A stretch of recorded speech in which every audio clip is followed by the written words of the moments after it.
Good morning students. Today we are going to discuss our next chapter, chapter 3rd, that is private, public and global enterprise. In the last chapter we had discussed the concept of private sector.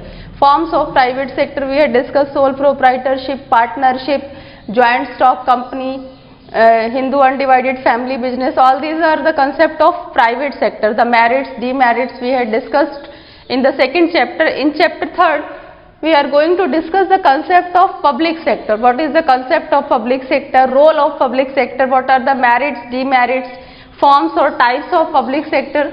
These all are the concepts that we are going to discuss in this chapter. Now, what is the concept of role of private sector versus public sector since independence? After the independence, the government nationalized many public enterprise and also undertaking some new and also established some new undertaking. After the independence, in the industrial policy of 1948 and 1956, the main focus of government is to motivate, to enhance the public sector. ठीक है ना, government का जो main motivate था, जो main focus का area था, वो सिर्फ क्या था, पब्लिक सेक्टर का था. और उस केस में 1948 और जो 1956 की इंडस्ट्रियल पॉलिसी थी, वहां पर क्या किया था, सिर्फ पब्लिक सेक्टर को फोकस किया था. और प्राइवेट सेक्टर के लिए हमारी गवर्नमेंट ने क्या किया था, लाइसेंस कंपलसरी कर दिए थे. लाइसेंस के साथ साथ उनकी ग्रोथ पे, एक्सपेंशन पे क्या कर दिया था, कुछ इतनी ज़्यादा रिस्ट्रिक्शंस लगा दी थी कि वो अपने आप को ग्रो भी नहीं कर पा रहे थे. बहुत ज़्यादा रिस्ट्रिक्शंस थी प्राइवेट सेक्टर के लिए. और मेन मोटिवेट किसको कर रहे थे, वो सिर्फ पब्लिक सेक्टर को. पब्लिक सेक्टर के इतना मोटिवेशन के बाद भी पब्लिक सेक्टर अपने आप को एनहांस, अपने आप को ग्रो नहीं कर पाया. फिर 1991 में, ये तो मैंने आपको बात बताई कि 1948 और जो 56 की जो हमारी इंडस्ट्रियल पॉलिसी थी, उसके लिए वहां पर मेन फोकस किसको एनहांस करने का था, पब्लिक सेक्टर का.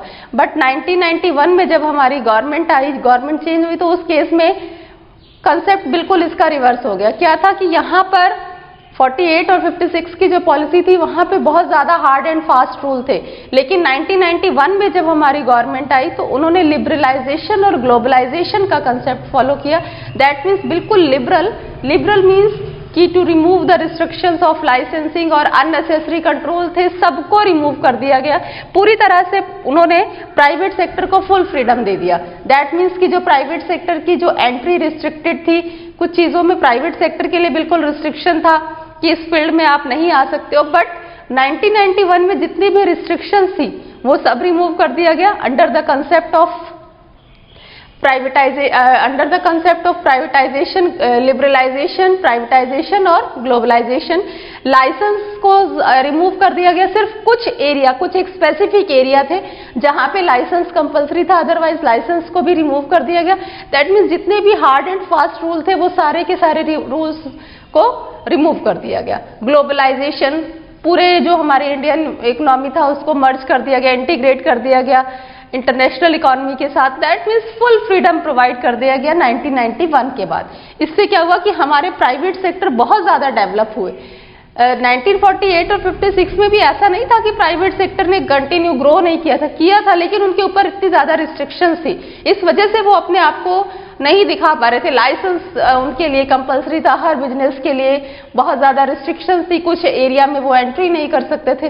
बट 1991 में जो गवर्नमेंट आई, बिल्कुल टोटली उन्होंने प्राइवेटाइजेशन, लिबरलाइजेशन, ग्लोबलाइजेशन का कंसेप्ट फॉलो किया. एकदम लिबरल पॉलिसी, पूरी तरह से जितनी रिस्ट्रिक्शंस थे, हार्ड एंड फास्ट रूल थे, सब रूल्स रेगुलेशंस को रिमूव कर दिया गया.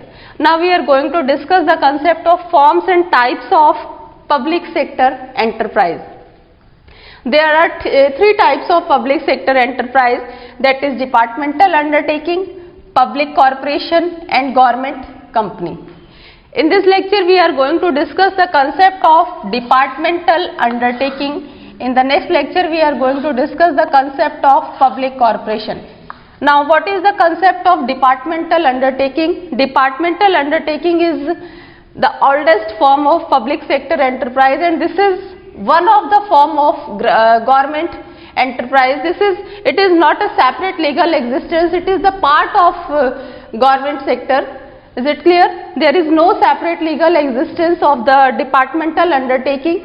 They totally control under the ministerial department of ministry, or direct control under the government of control, in the control of government. तो डिपार्टमेंटल अंडरटेकिंग क्लियर है सबको कि ये टोटली गवर्नमेंट का डिपार्टमेंट है, कोई सेपरेट लीगल एग्जिस्टेंस नहीं है, ये गवर्नमेंट के डिपार्टमेंट का पार्ट है। यहाँ पर किसी तरह का कोई लीगल रिक्वायरमेंट की जरूरत नहीं, क्योंकि ये तो गवर्नमेंट का ही पार्ट है, तो यहाँ पे सेपरेट लीगल एग्जिस्टेंस इसका है ही नहीं। ये ओवरऑल जो कंट्रोल है वो मिनिस्ट्री ऑफ डिपार्टमेंट और डायरेक्ट जो है हमारा गवर्नमेंट कंट्रोल के अंडर होता है। जो डिपार्टमेंटल अंडरटेकिंग है ये हमारे मिनिस्ट्री ऑफ जो मिनिस्टर्स हैं उनके अंडर में होते हैं, और इनका पूरा का पूरा जो रिप्रेजेंटेशन है वो डायरेक्ट कहाँ जाता है, पार्लियामेंट में। इनका हर मैटर वो पार्लियामेंट में डिस्कस किया जाता है। तो इसमें हमारे एग्जाम्पल है रेलवे है, ब्रॉडकास्टिंग है, टेलीफोन सर्विसेज है, डिफेंस है, ये सारे के सारे हमारे डिपार्टमेंटल अंडरटेकिंग के अंदर आते हैं। इससे पूरा कंट्रोल गवर्नमेंट का है, मिनिस्ट्री ऑफ पार्लियामेंट के अंडर यहाँ पर सारे मैटर्स को वहीं डिस्कस किया जाता है। यहाँ पर जितने भी पर्सन्स वर्क करते हैं वो डायरेक्ट अकाउंटेबल है वहाँ पार्लियामेंट में, जो भी मैटर है सब वहीं डिस्कस किए जाएंगे। बजट भी गवर्नमेंट पास करेगी, एनुअल जो फाइनेंस के लिए जो बजट है, और जितनी भी रेवेन्यू जितना भी इनकम आएगा वो भी सब गवर्नमेंट ट्रेजरी में जाएगा। दैट मीन्स यहाँ पर इनको अपना कोई डिसीजन नहीं लेना है, ये पूरी की पूरी स्ट्रिक्टली जो कंट्रोल है वो अंडर द गवर्नमेंट है। Now what are the features of departmental undertaking? First point है control of ministries of central और स्टेट गवर्नमेंट। मैंने बताया ना कि they are direct control the under of control of ministries of central और state government. Is it clear? All the matters of departmental undertaking are discussed in the parliament. Second is no separate entity. अभी हमने यहाँ discuss किया कि departmental undertaking का अपना कोई separate legal existence नहीं है, they are the part of government, they are one of the department of government. For example जैसे रेलवे है तो रेलवे अपना रेलवे मिनिस्ट्री के अंडर होंगे, ब्रॉडकास्टिंग है ये भी उसके अपने अलग मिनिस्ट्री है, टेलीफोन सर्विसेज, दैट मीन्स कि इनके अलग अलग मिनिस्ट्रीज है, ये अपनी उन मिनिस्ट्रीज के अंडर वर्क करते हैं। Annual budget, the annual budget of departmental undertaking are passed by government. Revenues अगर बजट जो फाइनेंस कर रही है वो गवर्नमेंट कर रही है, तो दैट मीन्स कि ऑब्वियसली जो रेवेन्यू जो इनकम होगा वो कहाँ जाएगा, हमारा गवर्नमेंट की ट्रेजरी में, क्योंकि एनुअल बजट गवर्नमेंट पास कर रही है, ये खुद ही गवर्नमेंट का डिपार्टमेंट है, यहाँ पे किसी और का इंटरफेरेंस नहीं है, तो पूरा का पूरा रेवेन्यू कहाँ जाएगा, गवर्नमेंट की ट्रेजरी में। सिविल सर्वेंट, अब यहाँ पर जितने भी एम्प्लॉयज जो है वो रिक्रूट होंगे उनको सिविल सर्वेंट कहेंगे। जो उनका रेम्यूनरेशन है वो भी हमारा, जो उनको रेम्यूनरेशन दिया जाएगा वो भी गवर्नमेंट एक्ट के अंडर ही प्रोवाइड होगा, यहाँ पर अपने आप से कोई सिलेक्शन नहीं करना है। तो ये सब के सब क्या है, सिविल सर्वेंट है। Control, they are direct control their departmental head. जैसे मैंने बताया कि रेलवे है तो रेलवे मिनिस्ट्री के अंडर होंगे, ब्रॉडकास्टिंग के ये अपने डिपार्टमेंटल हेड है, टेलीफोन सर्विसेज इनके अपने, ये उन्हीं के अंडर डायरेक्ट इनका कंट्रोल होता है। तो these are the points of features of departmental undertaking. ये सब बेटा हमने जैसे लास्ट चैप्टर में फॉर्म्स ऑफ प्राइवेट सेक्टर किया था, सोल प्रोप्राइटरशिप, पार्टनरशिप, ऐसे ही अब हम पब्लिक सेक्टर की फॉर्म पढ़ रहे हैं। तो पब्लिक सेक्टर में जैसे हमारे पास 3 टाइप्स है। डिपार्टमेंटल अंडरटेकिंग में कौन कौन से आते हैं, रेलवे आ गया, ब्रॉडकास्टिंग, टेलीफोन सर्विसेज, डिफेंस है, ये सब हमारे डिपार्टमेंटल अंडरटेकिंग में आते हैं। ये भी एक इनकी फॉर्म्स है, कौन कौन से पब्लिक सेक्टर है। तो उसके बाद मेरिट्स और advantages of departmental undertaking. First point, easy formation. Easy formation that means कि जैसे अभी हमने लास्ट चैप्टर में कंपनी पढ़ा था, कंपनी को फॉर्म करने के लिए कितनी सारी लीगल फॉर्मेलिटीज है, नंबर ऑफ डॉक्यूमेंट्स है, बट यहाँ पे जो डिपार्टमेंटल अंडरटेकिंग है इसको फॉर्म करना बहुत इजी है। यहाँ पर किसी भी तरह की कोई लीगल फॉर्मेलिटीज की जरूरत नहीं है, क्योंकि ये तो गवर्नमेंट का ही डिपार्टमेंट है, गवर्नमेंट को किसी से कोई परमिशन नहीं लेना है, ये गवर्नमेंट का खुद का डिपार्टमेंट है, इसको फॉर्म करना बहुत ईजी है। यहाँ पर कोई लीगल फॉर्मेलिटीज नहीं, क्योंकि ये सारी की सारी फॉर्मेलिटी तो गवर्नमेंट को करते हैं और ये तो गवर्नमेंट का ही डिपार्टमेंट है, तो यहाँ पर किसी भी फॉर्मेलिटीज की जरूरत नहीं है, बहुत इजीली हम इसको फॉर्म कर सकते हैं। इफेक्टिव कंट्रोल, अब ऑब्वियसली कंट्रोल तो इफेक्टिव होगा क्योंकि they are direct control under the central और state government, they are accountable to ministry of parliament, तो कंट्रोल तो यहाँ पे ऑब्वियसली इफेक्टिव ही है। Third, optimum utilisation of fund, यहाँ पर फंड का प्रॉपर यूटिलाइजेशन होता है। प्रॉपर यूटिलाइजेशन होने का मतलब क्या है कि यहाँ पे इनके पास कोई अथॉरिटी नहीं है, ये फंड को जो गवर्नमेंट बजट पास कर रही है उसको अपने अकॉर्डिंग यूटिलाइज नहीं करेंगे। जैसा इनके डिपार्टमेंटल हेड गवर्नमेंट इंस्ट्रक्शन देंगी ये उसी तरह से करेंगे। और ये पूरी स्ट्रिक्ट कंट्रोल है, ऑडिट कंट्रोल, दैट मीन्स कि पूरी तरह से ऑब्जर्व किए जाते हैं। यहाँ पर किसी तरह का कोई अननेसेसरी यूटिलाइजेशन फंड का नहीं होगा, because they are strict observance of the government control. यहाँ पे पूरी तरह से स्ट्रिक्टली ऑब्जर्व किए जाते हैं गवर्नमेंट कंट्रोल के अंदर, और हर चीज के लिए इनको रिस्पॉन्सिबिलिटी पार्लियामेंट में देनी पड़ेगी। इसलिए बजट का किसी भी फंड का अननेसेसरी यूटिलाइजेशन यहाँ पे नहीं होता। अकाउंटेबिलिटी, ये किसको अकाउंटेबल है? डिपार्टमेंटल हेड को। और डिपार्टमेंटल हेड किसको अकाउंटेबल है? जो भी इनके मैटर्स होंगे वो के सब पार्लियामेंट में डिस्कस किए जाएंगे। और यहाँ पर जो पब्लिक के लिए इनकी जो पब्लिक अकाउंटेबिलिटी है वो यहाँ पर बनती है। पब्लिक रेवेन्यू, वही जब हम यहाँ पे जब गवर्नमेंट बजट पास कर रही है एनुअल फंड, तो जो पब्लिक से रेवेन्यू होगा वो कहाँ पर डिपॉजिट होगा? In the treasury of government. Government की ट्रेजरी में जाएगा। यहाँ पर किसी को कोई बेनिफिट, पर्सनल बेनिफिट नहीं है। सीक्रेसी के मामले में अगर हम बात करें तो डिपार्टमेंटल अंडरटेकिंग में बिल्कुल 100% सीक्रेसी बनी रहती है, क्योंकि यहाँ पे कोई सेपरेट लीगल एग्जिस्टेंस नहीं है। ये हमारी गवर्नमेंट का ही डिपार्टमेंट है और गवर्नमेंट पूरी तरह से अपने मैटर्स को सीक्रेट में रखती है। यहाँ पर पूरी तरह से प्ली ऑफ इंटरेस्ट, अगर कोई किसी भी सीक्रेसी को लीक करता है तो उसके लिए ये पनिशेबल है, उसको पनिशमेंट होगी। यहाँ पर किसी भी इंपॉर्टेंट मैटर को डिस्क्लोज नहीं करती है, क्योंकि गवर्नमेंट को खुद अपना मैनेज करना है। तो देखते हो ना, यहाँ पर जो डिफेंस है, क्या होने वाला है टेलीफोन सर्विसेज में, ये पहले से किसी को नहीं पता होता। यहाँ पे टोटली सीक्रेसी बनी रहती है, और अगर कोई सीक्रेसी को लीक करता है तो उसके अंडर लीगल एक्शन लिया जाता है। So these are the points of merits of departmental undertaking. Now what are the demerits of departmental undertaking? First point is inflexibility. Inflexibility, जो डिपार्टमेंटल अंडरटेकिंग है दैट इज टोटली इनफ्लेक्सिबल, क्योंकि जितने भी इनके matters है सब कुछ पार्लियामेंट में डिस्कस किया जाता है और बहुत लेंदी प्रोसीजर है, प्रॉपर मीटिंग होगी और सब कुछ गवर्नमेंट को ही करना है। तो यहाँ पर किसी भी तरह के फ्लेक्सिबल नहीं है कि अपने अकॉर्डिंग ये फंड को यूटिलाइज करे या अपने अकॉर्डिंग चेंजेस कर ले, ऐसा कुछ भी नहीं है। ये टोटली इनफ्लेक्सिबल है। सारे डिसीजन सेंट्रल और स्टेट गवर्नमेंट लेगी, इनके पास अपना कोई राइट नहीं है कि अपने अकॉर्डिंग किसी भी तरह के कोई चेंजेस कर ले। That is totally inflexible. Second is lack of motivation.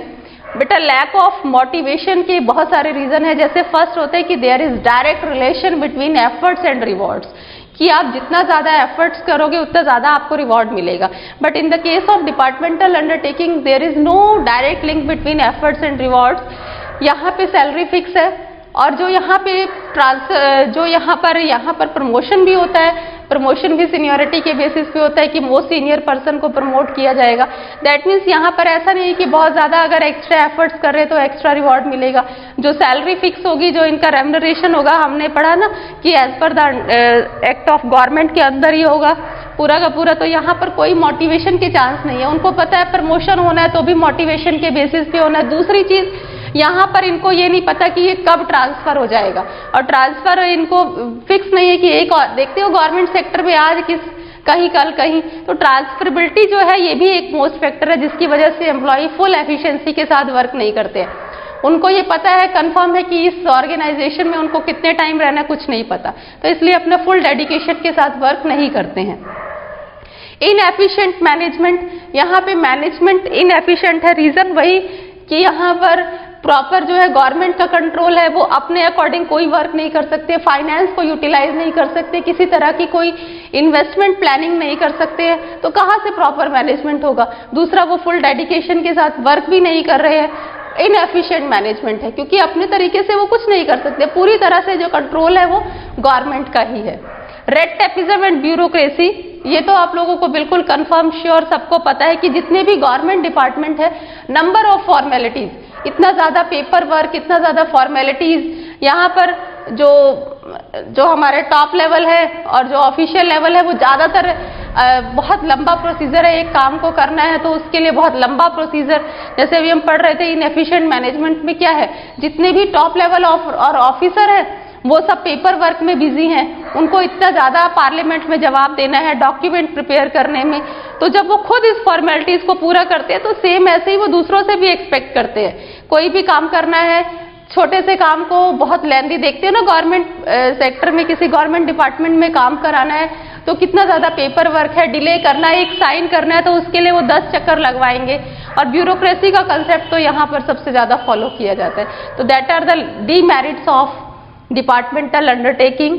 Now suitability of departmental undertaking, where it is suitable for departmental undertaking, secrecy, where lots of secrecy is required, like defense में secrecy की जरूरत है तो वहां के लिए most suitable form है departmental undertaking।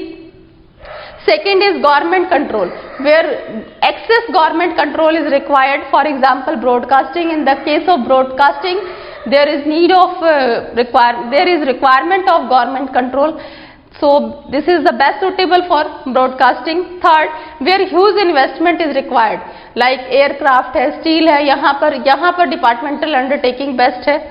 Fourth is undertaking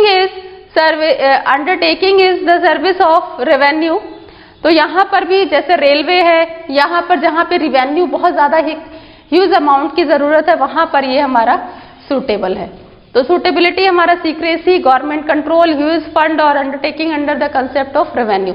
जो डिपार्टमेंटल अंडरटेकिंग है ये बेटा डिपार्टमेंट गवर्नमेंट का है, यहाँ पर एक्सेस गवर्नमेंट का कंट्रोल रहता है, पूरी तरह से इंटरफेरेंस हर मैटर में रहता है, किसी भी तरह से हम यहाँ चेंजेस नहीं कर सकते, अपने अकॉर्डिंग मैनेज नहीं कर सकते, क्योंकि गवर्नमेंट बजट पास कर रही है, पूरी तरह से उस फंड को कहाँ कहाँ यूटिलाइज करना है, कैसे कैसे यूटिलाइज करना है, ये भी पूरी तरह से गवर्नमेंट ही डिसाइड करती है, क्योंकि ये हमारा गवर्नमेंट का डिपार्टमेंट है और पूरी तरह से उसी के अंडर है। यहाँ पे सारी की सारी अकाउंटेबिलिटी पार्लियामेंट में होगी, इनके हर मैटर को पार्लियामेंट में डिस्कस किया जाता है। तो इस पे बेटा हमारी एक केस स्टडी आती है, कैसे इस टॉपिक पे कैसे केस स्टडी आप अटेम्प्ट करोगे। एक केस स्टडी हम डिस्कस करते हैं। केस स्टडी क्या है?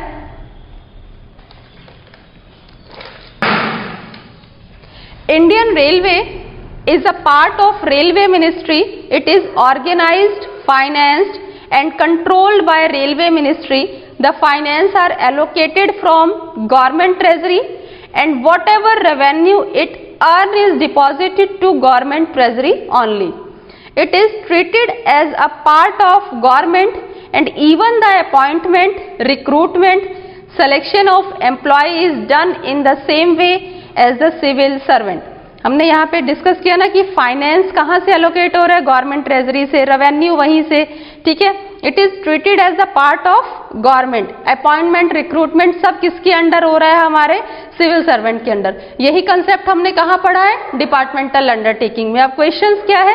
Name the type of public sector enterprise railway is considered as. बिल्कुल आपको क्लियर हो गया ना नाम से ही कि कौन सा टाइप है, यहाँ पे आपको आंसर करना है departmental undertaking. Second, what is the status of employ working in railways? क्या बोलते हैं उनको? Civil servant. जैसा हमने डिस्कस किया था यहाँ पर इसके फीचर्स में कि the employees are departmental undertaking is known as civil servant. Third question है how does it get its finance? Finance कहाँ जा रहा है? From government treasury. What does it do with the revenue? Revenue जो income हो रही है वो कहाँ जाता है? It is deposited in the government treasury because budget are amount are passed by government, obviously revenues are also submitted in the government treasury, deposited in the government treasury. इस तरह से केस स्टडी यहाँ पर पूछी जाती है। Hope so ये case study का कंसेप्ट सबको क्लियर हो गया होगा। इस तरह से बेटा केस स्टडी आती है। जब आप तीनों फॉर्म्स कर लोगे तो आपको थोड़ा सा कंफ्यूजन होगा, बट ये केस स्टडी बहुत सिंपल थी क्योंकि हमने इसी कंसेप्ट को पूछा और पूरा केस स्टडी में यही कंसेप्ट बताया है। इस तरह से केस स्टडी आती है बेटा। Hope so this lecture is clear to everyone. Thank you.